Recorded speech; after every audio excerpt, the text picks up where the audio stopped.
Northern California.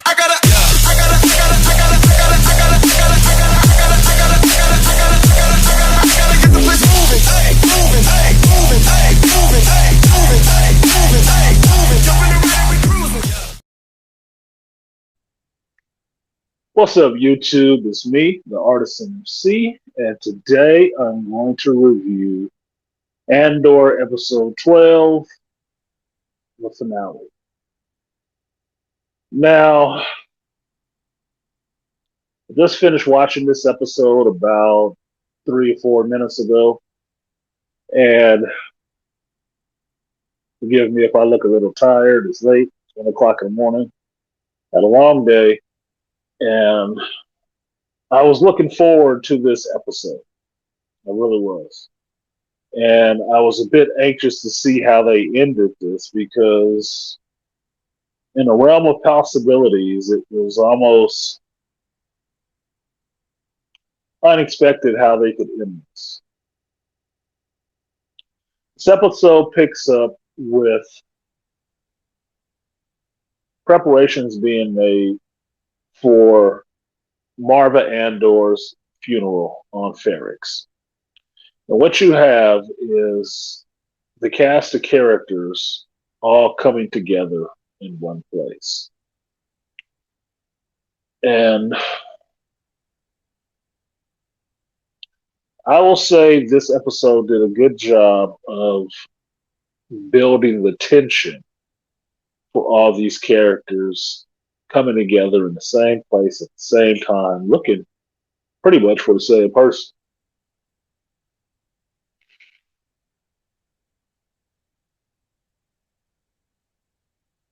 Now, I will say, despite that, the ending was a bit underwhelming.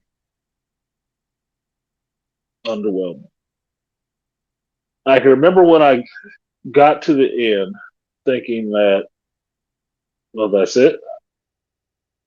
Well, that was kind of weak, right? It was kind of a weak ending. But given that it's a series and they were greenlit initially for 3 to 4 seasons off the bat, I guess they didn't feel the need to go out with an oomph to feel like in case we don't get another season. So this episode ends and this season ends with a semi-underwhelming finish and a post-credit stinger, which was not in any other episode. There were no post-credit stingers. Now, you get to open on the bomb maker making a bomb. And it's a young kid. And I can't think of the guy's name right now, but it's the one that owned the shop that Bix was going to sending messages to Luthen. His son. His son is there and he is making a bomb. Because during this time of the funeral, he plans to detonate this bomb. Now, that's a messy proposition for anybody, but for this young kid during this funeral, I think it's extremely in bad taste and not the best move at this time. Now, what you also see is Deidre Miro arriving on Ferrix. She has come back to Ferrix because she wants to capture Andor to lead her to Luthen. She's coming to oversee the preparations for the trap that they're laying for Andor. Now, being here with the rest of the Empire and her ISB associate, she immediately goes undercover with Corvick and goes down into the populace to see what's going on and take a look at Mother's house and some other things. And while they're doing this, they are being followed by Cinta, who is on to Korvuk and following him around. Now, the other thing you get in this scene is that you get to see Brasso getting off of work and meeting up with Zan.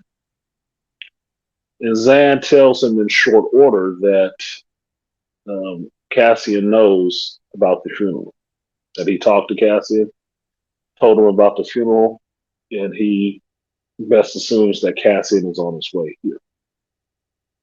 Now, while Brasso and Zan are talking,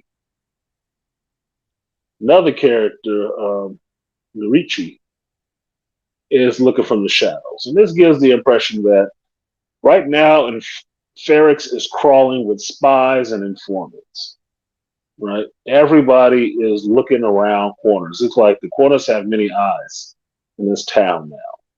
This place where everybody seemed like they were close family, whatever, is infiltrated now with a bunch of spying ass people, which is kind of gives you the feeling that this is uneasy. It's uneasy territory now. It is very uneasy territory. Now, cut away from this to see what's going on with Mon Mothma on Coruscant. You see she is a bit flustered in her tight robes and stuff like that, sitting in the back of the limousine and waiting for her husband Perrin to come out. And Perrin comes out and jumps in the limo, the drive off, and Mon Mothma asks for privacy. But while she asks for privacy, she starts to go in on Perrin about him gambling again and how she's upset at him and how it wasn't okay and all the rest of this. Now, although she asked for privacy, the chauffeur is a spy, and she's known that for a while. The chauffeur listens in on the conversation. And while Mon Mothma is dressing down Perrin, and he's, staunchly or very adamant about the fact that he has not been gambling again, he doesn't know what she's talking about. Mon Mothma, in a sense, kind of sets up her husband as a reason and a way for the money that's missing from her family.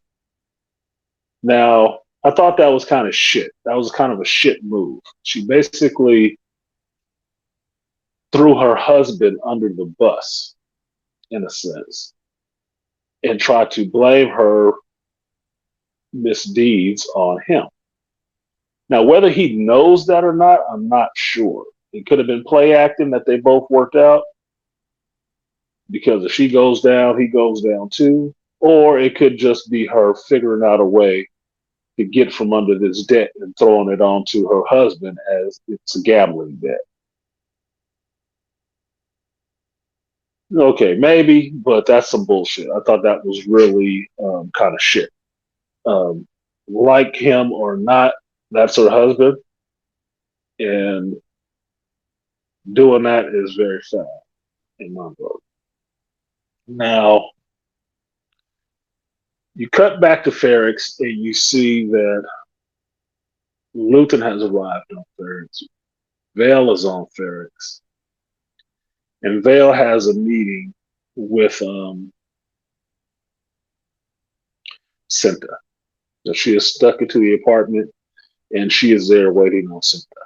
And while Cinta is all on mission, Vale is really trying to have a moment with her and talk about something. Now, it's unclear to me if Vale is there to kill Cinta or leave with her and give her another option. It's unclear what she's going to do. But after this scene, you don't see Cinta. All right. Now, while Vale is there, Luton has come into town and he is looking around himself and looking to find Vale. Now, this seems a little dangerous for me for Luton to do,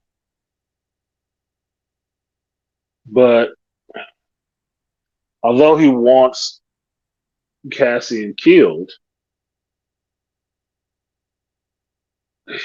he's already knows from his spy in the ISB that they're really looking for him. They're really after him. They're not after Cassian specifically. They're after Cassian to get to him. So to me, it's kind of tactically stupid to be right there. I mean, he could have went anywhere, but he went right there into the middle of that shit. That doesn't seem too smart. Be that as it may, he's there. He finds Vale. They talk and they work out a plan. Now, during this time, Cassian has made it to Ferrex and met with Pellegrini, or what his name was, who was watching the yard that Bix runs while she's away and letting Cassian know that Bix was captured. She hasn't been here for a while, and they're going to sell the shop. Cassian doesn't want to stand for that. He wants to know where she is, and he wants to set up and rescue her. Fair enough. Now, while Cassian knows the town and is operating in the unders and overs of the town to get around, everyone else in over, the Empire and the troops that's there, the ISB troops that are there, are setting up their positions and trying to get ready for this whole funeral deal and for him to show up to try to rescue, um, to be there for the funeral. Now, also during this time, you have the arrival of Cyril Karn and his old sergeant, to Ferrex in disguise, waiting to get down there and look for Andor, because everybody knows Andor will show up for his mother's funeral. Now, once the funeral procession starts, it is a very fascinating scene, kind of reminiscent of, say, a New Orleans funeral, where it starts off slow and somber. They're just playing music, the horns are going or whatever. And at this point, it looked really cinematic in the sense that the music is timed with action that's happening on the screen, even in different places. It's timed really well, and I enjoyed that. Now, you cut back to Coruscant and you find out that Mon Mothma's chauffeur is talking to somebody at ISB headquarters. And when you come around the corner, you find out that the chauffeur has been working for Captain Blevin. Excuse me, Supervisor Blevin, the brother, who had his some of his territory carved out for Daedra Miro. Now, the chauffeur is relaying what he heard, and Blevin is trying to put this together as it makes the way it makes the most sense. The way it makes the most sense is that it seems that Mon Mothma is a very important, I even asked that, information source, and that if her husband has gambling debts, he may be a workable end for her. But that conversation is interrupted when another supervisor passes the door and tells him about that he's missing Krieger. And what you find is that when Blevin leaves the room and goes into the main supervisor's chamber, the assault on Spell House is happening, and Krieger's men are already dead. They're just counting the bodies. So you never really get to see the attack of the assault on Spell House and the death of Anto Krieger. You don't get to see that at all. And that was kind of disappointing in a sense, because we talked about it for 2-3 episodes, and then we don't get to see it. That's kind of shit to me.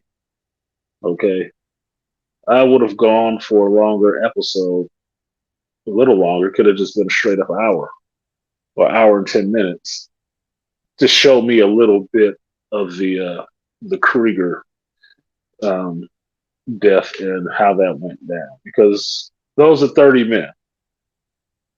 You might want to know what actually happened to them and how that whole deal went down, but we don't get to see it. Now,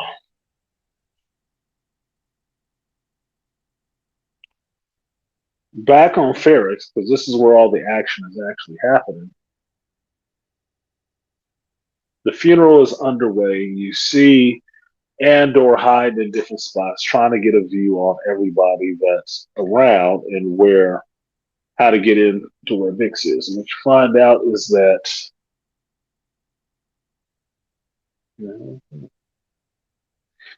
is that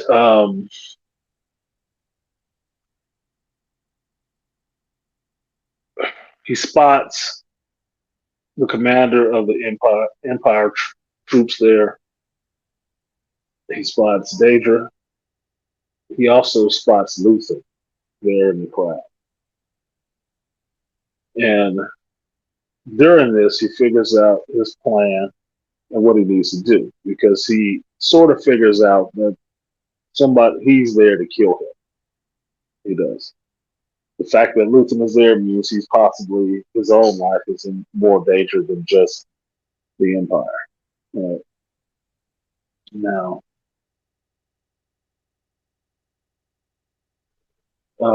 Ricci meets up with his contact, who is Corvette,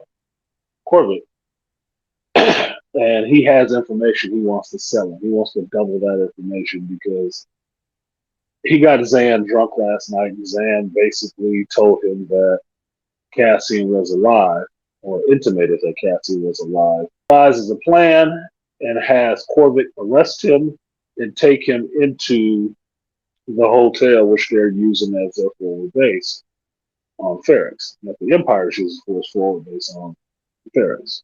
Now, this also seems kind of stupid because it breaks Corvix's cover. You spent all this time in this costume trying to dress down and look like a regular person, and then right in front of everybody, he arrests one of them. That seems tactically stupid.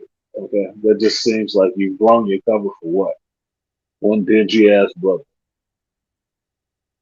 Now, although he's inside now, Marici does nothing but sit there.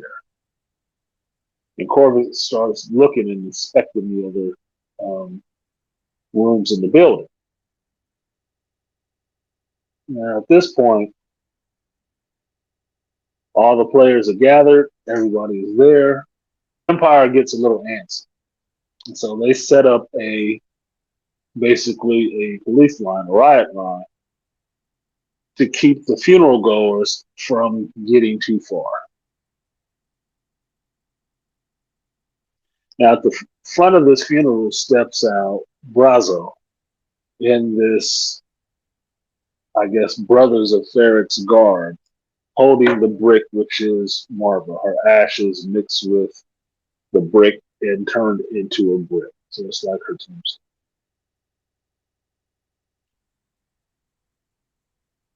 And at this point, things start going a little wonky, right?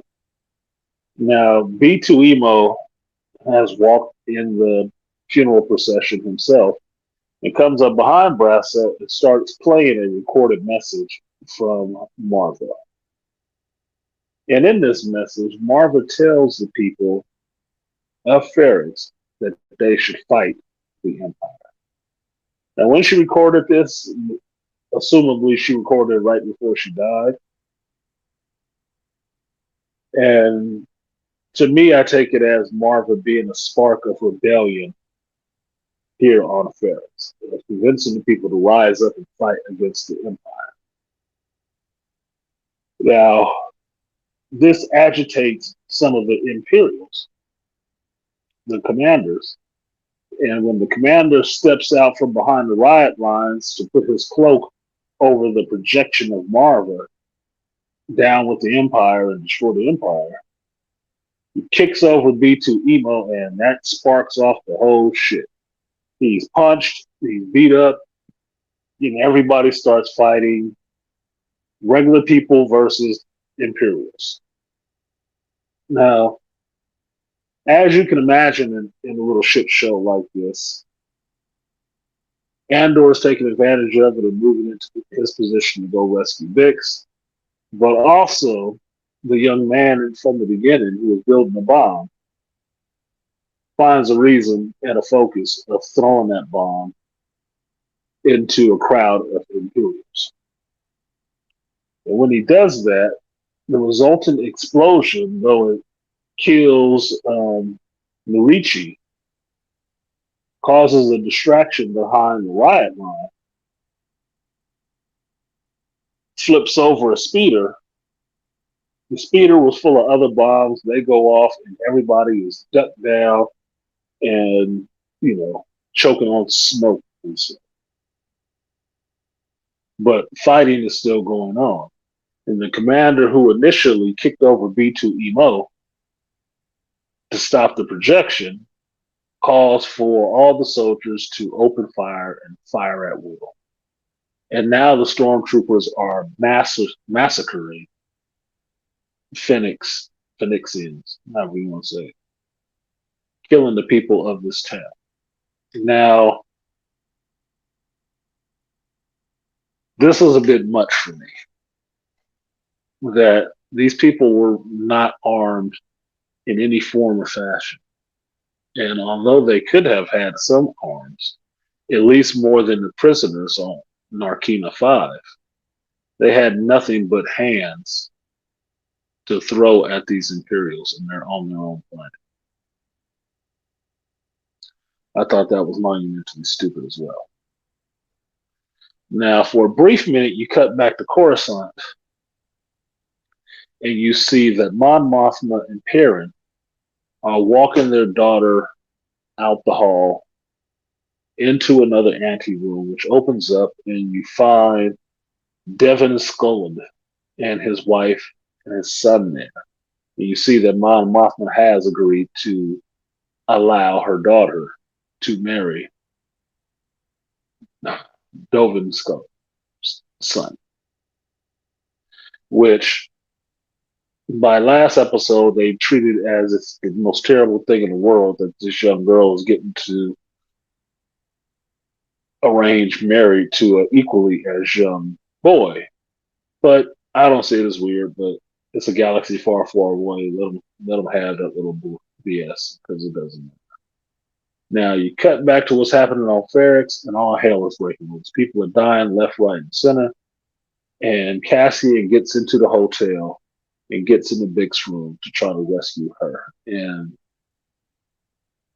Bix, in an interesting set of dialogue, says that she saw him coming back. She saw Cassian coming back. She saw Cassian jump the wall. She even saw Marva. Now, what I think is two things. One, her mind could have broken from all that torture they gave her. Or two, all that torture could have woke up something there that she has become force sensitive. You never know. It was traumatic what she was going. But be that as it may, Cassian gets Bix, and they're getting out of the hotel, escaping. And you get a couple of scenes of Cassian, using his pistol and fighting off some of these soldiers. Now, most of this is, in some ways, uneventful. It was tense for the time that it was in, but after it's over, thinking about it, it's not really that much. It wasn't really much going on. Now, while Andor's trying to escape, Supervisor Miro, Dedra, is down in the crowd in the middle of this crowd. And as what happened in the riot, she gets separated from her detachment, her guards, and she is put into a situation where she's solo. Gets hit in the head with a brick, and now she's down, no blaster, and people are trying to grab her and tear her to pieces. And one person picks up her blaster, jams it in her back, and pushes her way down an alley. And sure enough, it's Cyril Khan coming to her rescue and saving her. And Miro is terrified but grateful. And almost in a moment of that, you think I think she's going to kiss Karn. I don't know why, but I just thought they were supposed to kiss at that moment or something. That she was so flustered that this is what happened. But that's not what happened. She just tells him she thinks thanking him is in order, and after she is shocked to see that he is there. Now, after this scene, you get the fighting somewhat stopping, and you get to the escape plan of Cassian, Vix, Brazo, B2 Emo, and another person, and Cassian gets them to one of his friends. I think it was Pelegate. Gets them to his yard and onto the ship that Cassian used in the first episode so they can escape. Now you cut away from this scene and you get Korik down in the pandemonium, seeing what's going on, still trying to find signs of Cassian, and then he finally turns around and sees that Cinta is following him, and he confronts her about who is she and why is she following him. And Cinta wisely backs into a doorway into a room, and when Korvik steps into the room to chase after her to get information, she steps forward and stabs him in the heart or stomach or chest, cuts him open, and leaves him for dead. So she kills that ISB soldier and heads back to the apartment that she was staying in, where Vel is there, and they are now packing up all of Cinta's stuff so they can get out of there. Now,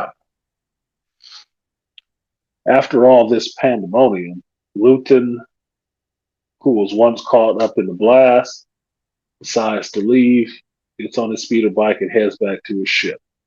Vel and Cinta are trying to get out of there. Karn and Dedra are hiding in a building somewhere, and everybody else is breaking up this fight. Right now, you get to the last scene that once Luthen gets to his ship, and he tells the ship to use these coordinates to take off, and the ship doesn't respond.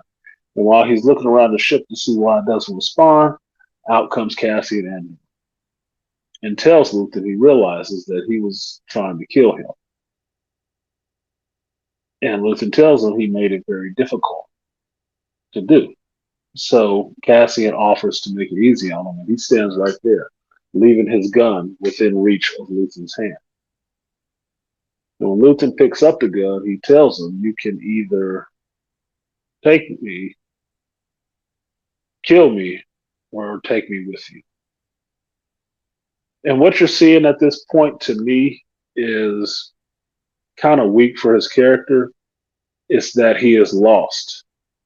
He is lost. He sends Bix and Brasso and B2 Emo off to another planet and tells them he will find them.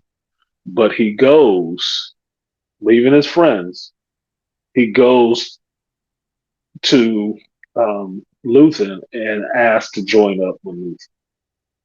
But the hurt in his eyes is such as that he's looking for a new parental figure, which is I think is kind of weak for the character, because he looks really teary eyed. He looks really like, I need a home, is basically what he's saying. I need a home. Now Luther just smiles and puts the gun down, and that was the end of the episode. And that's when I said, like, well, that's it. Well, that was kind of uneventful. Now you get to the post-credit scene, and it's an interesting scene because you finally see these little droids walking around on these mirrors and installing these 8-prong struts. And if you recognize it, these are the struts that Andor and the boys in Narkina 5 were building. That's what they were. They were struts. And they were struts to hold together these hexagonal mirrors inside of a larger parabolic dish, which makes up the Death Star's ray, their death beam. So you get the pan out shot of seeing how small these struts are. And you pull all the way back out to see the dish, part of the dish, the collection of the dish, the whole piece of the dish, and see that there is a Death Star and it's out in space. And this is being put together. And that's what the pieces that Andor was building on Narkina 5 were for. They were for the Death Star laser. Cool. It's a special effects scene. The special effects scene is interesting. But at that point, it's like, whatever. So for me, that is my review of this episode. I was excited for it. I watched it. A little bit of nothing happened, and then it ended, and I was a bit, just disappointed with the ending. It's like, okay, that's the ending. That's not even going out with a bang. It's like a whimper, which is disappointing because that's not what I've come to appreciate about the show. It's not what I've come to appreciate about the show. So, of all, I'd say this one had the weakest writing because there wasn't a lot of dialogue in this one, really. It wasn't. It was just people acting. Now, whether they filmed this first and all the meaty stuff happened later, or I don't know, but this was one of the weaker episodes for me of this whole show. Now, be that as it may, I still overall liked the Andor show. I really did like the Andor show. There were some really good scenes and dialogue and monologues that happened in the show that I don't think the ending did the rest of those justice. That's all. But overall, I like the show. I will watch the season 2 because for me, there's still some lingering questions, right, for this first season. And one of the first one being, when is Vale going to give back Luthen's crystal? When is she going to give Luthen his crystal back? Because Cassian gave her the crystal, told him who to give it back to. It doesn't seem like she ever has. Even when they met on Ferrix in this episode, she didn't mention shit about that crystal.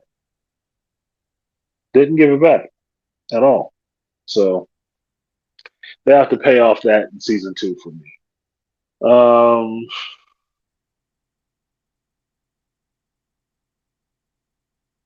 Yeah, that's it. That's it. That was the episode. So it's not even much to talk about because it's not really that interesting. It's not really that interesting of a finale. But okay, at least they got a season 2, which I believe they're supposed to start filming now or next month. I don't know. But it is what it is. So that's my review of Andor episode 12, the finale. Like the series, think the finale was weak. I think it was just weak sauce. But that's it. I'm going to go ahead and get out of here now. Like, share, subscribe, support the stream if you feel so inclined. I have been artisanmc, and I will see you guys next time. Peace.